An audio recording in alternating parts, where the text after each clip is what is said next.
দেশ বিদেশের শতাধিক চিকিৎসকের অংশগ্রহণে 18 ডিসেম্বর চট্টগ্রামে অনুষ্ঠিত হবে আন্তর্জাতিক বৈজ্ঞানিক সম্মেলন। চট্টগ্রাম ইন্টারন্যাশনাল মেডিকেল কলেজ সহ 3টি প্রতিষ্ঠানের যৌথ আয়োজনে এই সম্মেলন হচ্ছে। দুপুরের সংবাদ সম্মেলনে কলেজের অধ্যক্ষ ডাক্তার টিপু সুলতান জানান, এই সম্মেলনের মাধ্যমে চট্টগ্রামের স্বাস্থ্য ও চিকিৎসা খাতে নতুন দিগন্তের সূচনা হবে। উপাধ্যক্ষ ডাক্তার মুসলিম উদ্দিন সবুজ বলেন, এই আয়োজনের মূল লক্ষ্য চিকিৎসা শিক্ষা ও গবেষণার মধ্যে সেতুবন্ধন তৈরি করা। চিকিৎসা সংক্রান্ত 70টি গবেষণাপত্র উপস্থাপন করা হবে সম্মেলনে, যা উদ্বোধন করবেন ধর্ম উপদেষ্টা ডক্টর আফম খালিদ হোসেন।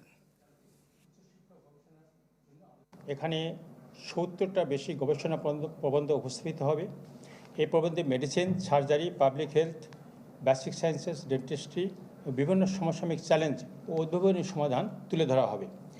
দেশের বিশিষ্ট চিকিৎসা শিক্ষাবিদ, বিশ্বখ্যাত গবেষক ও স্বাস্থ্য খাতের নীতি নির্ধারকগণ কিনোট সেশন ও প্লেনারি সেশনে অংশগ্রহণ করবেন।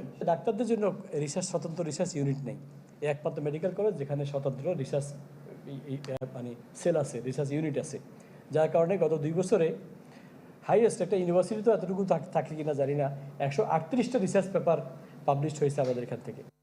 নতুন এবং ফিরে আসা গ্রাহকদের জন্য নগদে চলছে ক্যাশব্যাক সহ প্রতিদিন হাজারো উপহার জেতার সুযোগ। হবে আশা আর ফেরা, সারপ্রাইজ সেরা।